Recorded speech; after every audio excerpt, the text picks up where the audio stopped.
Olá pessoal, tudo bem? Sejam bem-vindos a mais um vídeo aqui do canal e hoje nós vamos aprender inglês de uma forma diferente.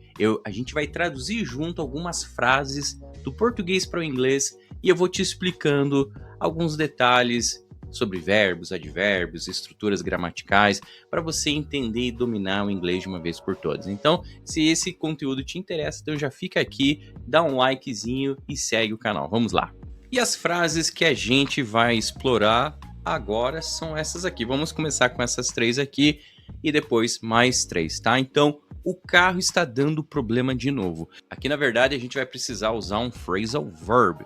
Se você não sabe o que é um phrasal verb, comenta aqui que eu posso fazer um vídeo te explicando melhor. Mas, basicamente, nós temos aqui esse jeitão diferente de falar dar problema, que eu quero que você preste bastante atenção. Então a gente falaria assim em inglês, ó, the car is, agora sim, ó, preste atenção no phrasal verb, ó, acting up again. Então eu preciso que você preste bastante atenção aqui nesse act up, que a gente usa bastante em inglês, né? É um jeito diferente de falar dar problema. Você pode usar isso para qualquer eletrônico, por exemplo, the TV is acting up, the car is acting up, my computer is acting up, tá?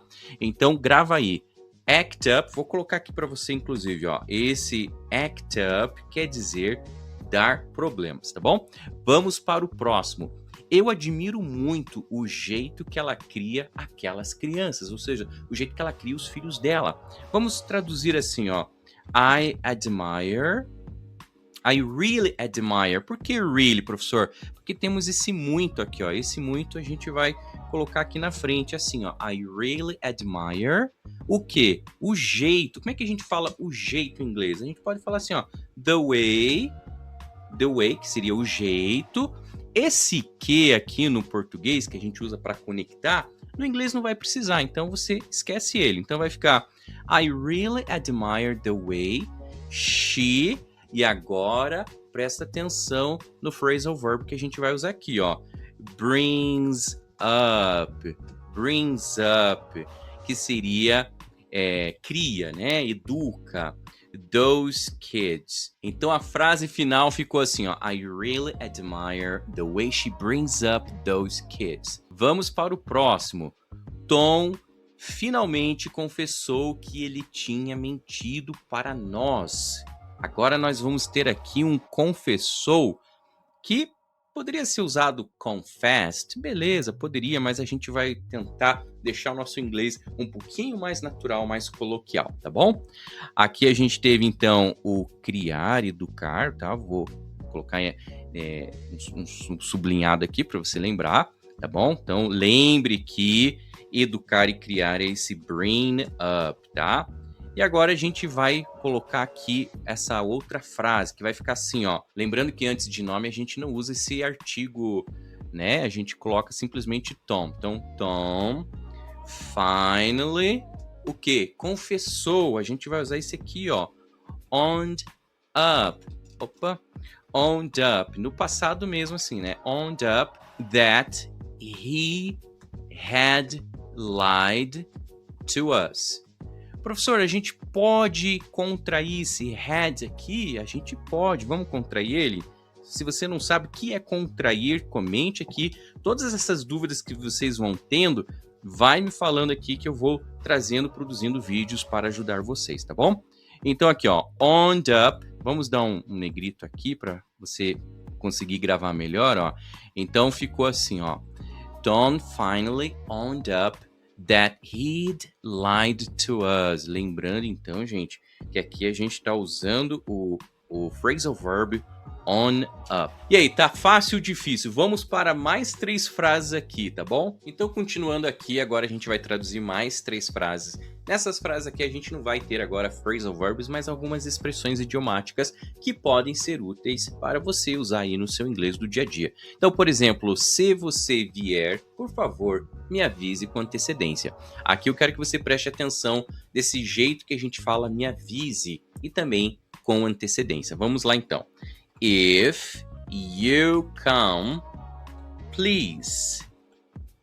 let me know. Eu vou colocar aqui em maiúsculo, ó, let me know, que quer dizer me avise, tá? Me avise. O quê? Com antecedência. Como que a gente fala isso em inglês? Então você vai falar assim, ó, in advance. In advance, tá? Então aqui a gente tem essa expressão idiomática aqui, let me know. Vou colocar assim para você gravar, anota aí. E também essa outra expressãozinha aqui, in advance, que quer dizer com antecedência, adiantado, tá bom? Então, basicamente, são essas duas situações aqui que eu quero que você preste atenção, tá bom? A outra frase é assim: o vice-presidente vai resolver, vai lidar com as coisas, né? Vai resolver as coisas em minha ausência. Como é que a gente vai colocar isso em inglês? Então vamos lá.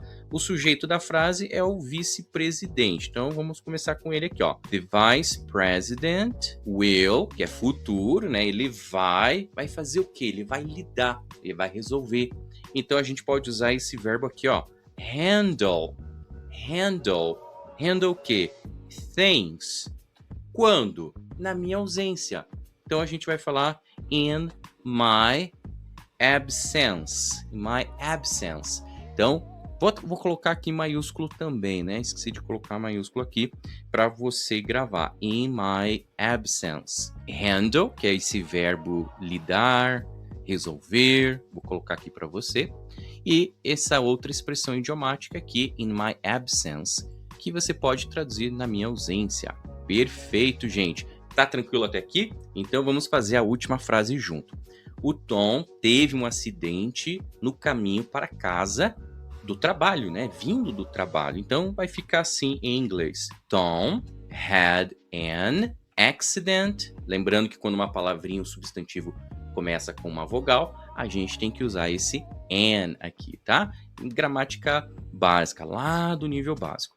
Quando que ele teve em que momento ele teve esse acidente? No caminho de casa. Então a gente vai traduzir assim, ó, on the way home, que quer dizer em inglês no caminho de casa. Mas, professor, que jeito diferente de falar no caminho de casa? Sim, não se preocupe como a gente fala em português, fazer essas traduções ao pé da letra. Tente gravar como eles falam. Tente treinar o seu cérebro para observar, copiar como eles falam, tá?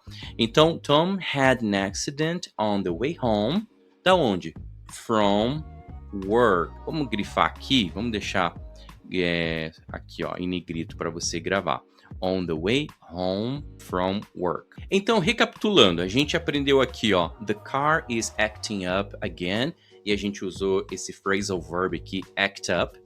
Também falamos, I really admire the way she brings up those kids, e a gente usou esse phrasal verb bring up, que quer dizer educar, criar uma criança, por exemplo.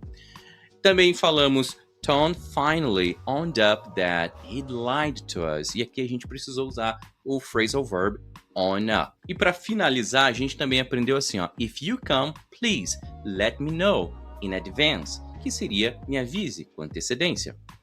The vice president will handle things in my absence, que seria lidar com as coisas na minha ausência. E por último, Tom had an accident on the way home from work. On the way home. Você também poderia falar on my way home, no meu caminho de casa. On his way home, no caminho dele para casa. Enfim, você pode adaptar isso, pode ter algumas variações quando você for usar. Bom, pessoal, é isso por hoje. Obrigado por assistir. Espero que essa dica possa ter te ajudado. E se você quiser aprender mais, é só você me seguir e a gente se vê no próximo vídeo.